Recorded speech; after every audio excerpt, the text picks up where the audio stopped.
chassis. Okay, we got a Bugatti Replica here. Now tell me, what is it? It is a replica of the 1929 Bugatti race cars, because that's when Bugatti first got started, is when they were doing all the races. And here's this, which was the instructions for building it, where it came from. Very cool. Good morning. I love the wood grain. All the accents. Isn't that neat? Yeah. Even like, it was all a lighter colored when I first did it. Yeah. And I sanded everything down and made some darker stain for it, but then I still had my leather straps that were more like the tannish looking thing. Yeah. And I used that old English leather, or not leather polish, but for the darker furniture polish. Right. And I just, basically just trying to keep them soft and workable, and that darker stuff actually turned the color of them to more what it needed to be anyway for me. So it really worked out good.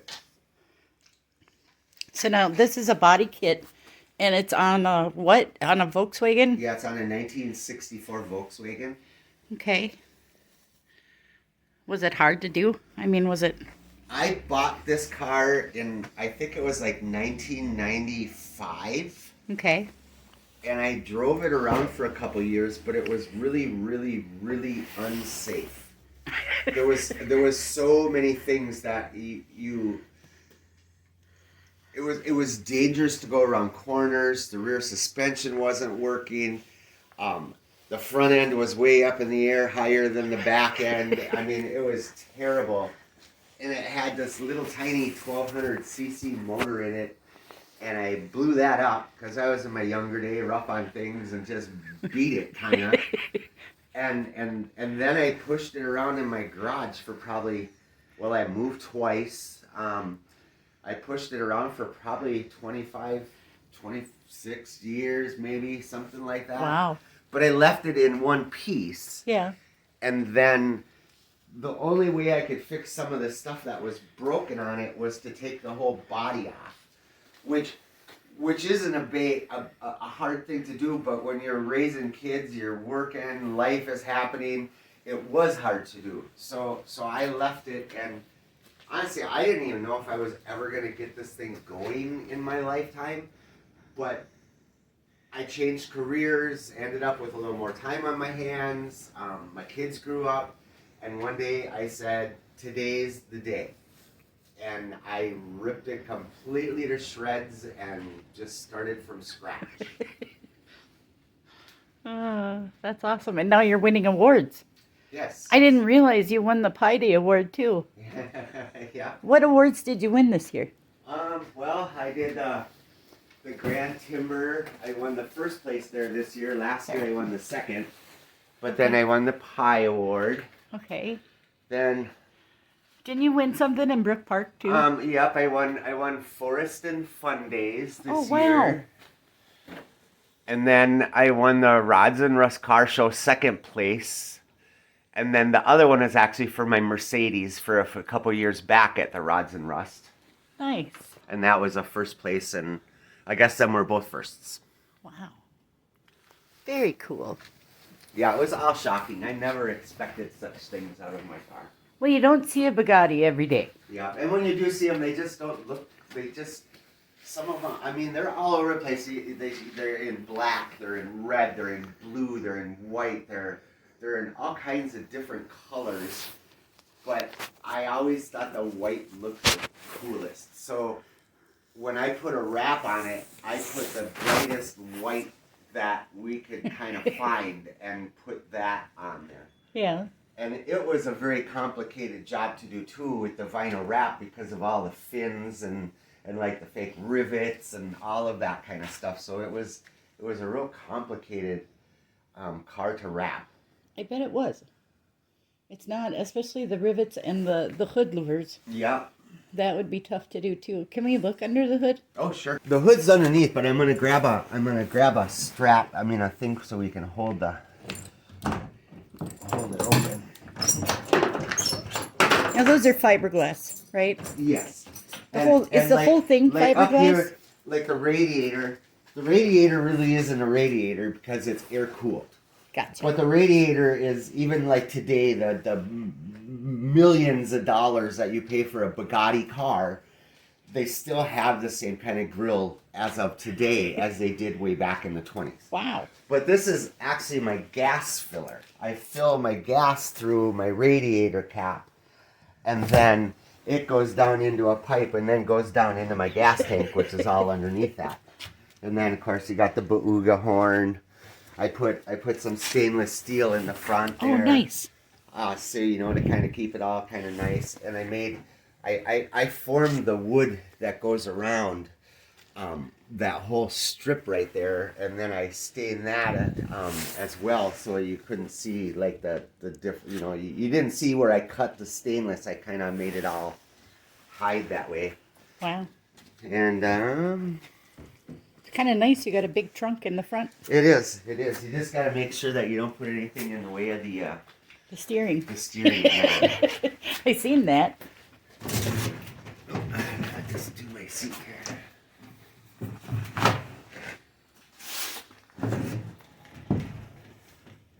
Well, that's cool. I know a lot of Volkswagen people. They'll really enjoy seeing that too. Yeah, this is a beefed up 1600.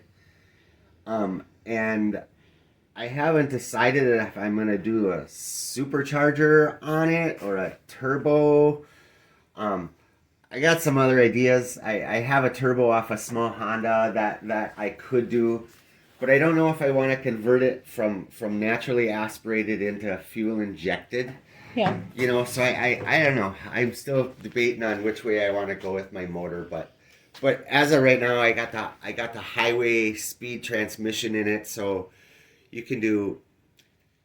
I don't know. I ripped on the freeway at 75 miles an hour and not had any problems at all. You know, it'll do a little bit more than that, but it's just I don't want to really do any more than that because it's really light, and if it gets a little windy outside, it gets a little squirrely. I bet it does.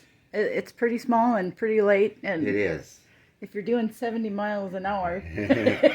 And it has no problem getting up there either. Before I don't even think this car would have did 50 or 55 or whatever. I don't even think it would have hit those kind of numbers. But Really? But with the bigger transmission in there and everything like that, now it's they call it a freeway flyer transmission. Yeah. And Empy is the company that makes the transmission. Wow. Very cool. Yeah, so it's nothing like it was when I first got it. In fact, I think I have. You give me 1 second, I'll be right back out. Okay.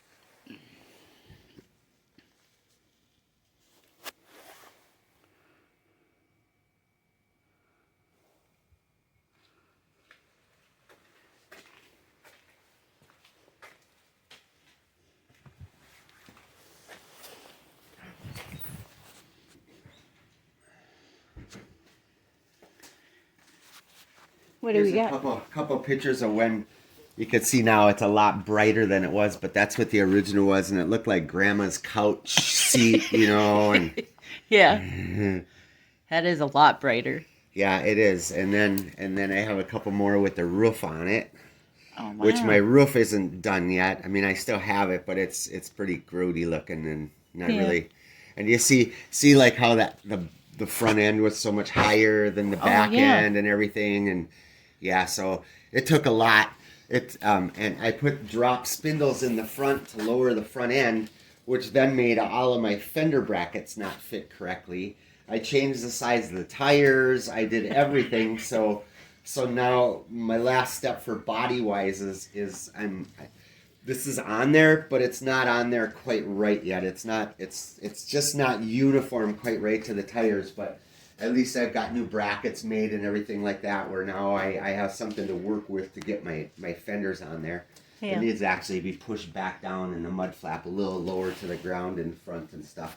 So when did you actually buy this? Like in 1995, I think. Okay. Yep. Wow. So quite a while ago. Very cool. I know a lot of guys who have done cars, and they bought that one car, And it took them 30 years to get it done. Yeah. But when they get it done, the pride is just amazing. Yeah. And they're beaming from ear to ear. Yeah, there's nothing better than driving this on a hot sunny day outside, and I mean, sometimes when you're going down the freeway, people will almost run into you because they're looking at you at the same time. So yeah, it's just catches your eye because it is unusual. And it's got things like 39 Chevy tail lights on here. Yep. They're all LED, and I got my front ones up here, but I don't know if this is what I'm going to end up with yet because they're going to be mounted on the fender instead of right there, but I don't exactly know what style I'm going to do yet. Okay. And the number 12 came because back in my day when I played hockey, baseball, and football, that was always my number. Really? If I wasn't number 12, I wasn't even going to play on your team. It's the way it was. And I went to hockey camp. Herb Brooks, was my hockey camp coach for a couple years, which everybody I think knows who he is. Yes. In the hockey world and stuff. So yeah, real fortunate that I was able to actually meet him and work with him and all that kind of thing when I was a lot younger. I was still a teenager at that point, but yeah, I thought I need a number on it because it's a race car, and I sat there and thinking everybody's going, well, why don't you go 69? Well, I'd rather go 77 then because you get 8 more. But I don't want to do anything dumb like that. I just want some numbers on here, So I decided, you know what? I'm just going to go with my old sports number and just put number 12 on it. And now people ask me all the time if I've ever actually had this in the racing circuit. It's like, no. No. No, Too much work for that. It's not that. But they think it's real. Right. Everybody thinks it's actually a real Bugatti, and it's not. Yeah. It's got a lot of the similarities, but in all ends, the real Bugatti actually has a steering on the opposite side. The shifter is out here for the driver to shift the car instead of on the floor like it is on the American kind of thing. And yeah, I mean, there's a lot of differences, but the shape is there, the grill is there, and that's what makes it. That's what kind of makes it. And the window is different too, because there used to be a little round window on this side and a bigger round window on this side. Right. But neither of them did any good whatsoever. Yeah. So I made this, and this still needs a little fabrication too. I need to put some braces in it so it doesn't move around so much. Okay. Well, I hate to cut you off, but my battery is dying. And we'll do this again next summer when we got it out. I'm sure I'll see you at a show or two. Yeah. So we'll do it again then. Sure. Thanks for your time today. I really appreciate it. Yeah, and then what do? You just have like a podcast?